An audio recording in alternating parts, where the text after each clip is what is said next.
Mag-ingat po tayo sa bagong batas sa November 1 dahil magkakaroon ng bagong batas trapiko sa pagbibisikleta starting sa November 1 next month dito sa Japan. At dalawang batas trapiko ang dinagdag sa pagbibisikleta. Una, magkakaroon na ng batas na kapag nahuli ka na nagsa-cellphone o smartphone habang nagbibisikleta, maaari kang patawan na hanggang 6 months na pagkakakulong o multang up to 100,000 yen. At kung magdulot ka ng sagabal o mewako sa trapiko, maaari kang patawan ng hanggang 1 taon na pagkakakulong o multang up to 300,000 yen. 30 lapad. Pangalawa ay kapag nahuli kang nagbibisikleta na nakainom at kung pinainom ka, may parusa na din o multa. Ang pagbabike na nakainom ng alak ay maaring patawan ng hanggang 3 years na pagkakakulong o multang up to 500,000 yen. Kapag pinainom ka naman ng alak na alam na nagbibisikleta ka, maaari silang patawan ng hanggang 2 taon na pagkakakulong o multang 300,000 yen.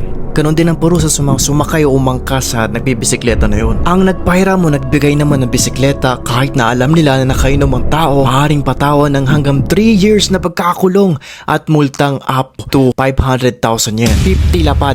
Kahit na mga batang estudyante ngayon, pinapasali sa activity na ina-announce o sineshare sa mga taong hindi pa aware sa bagong batas next month. Mga kababayan, kung meron kayong kakilala na nagbabike, please notice them and inform them sa pagbabago ng batas next month.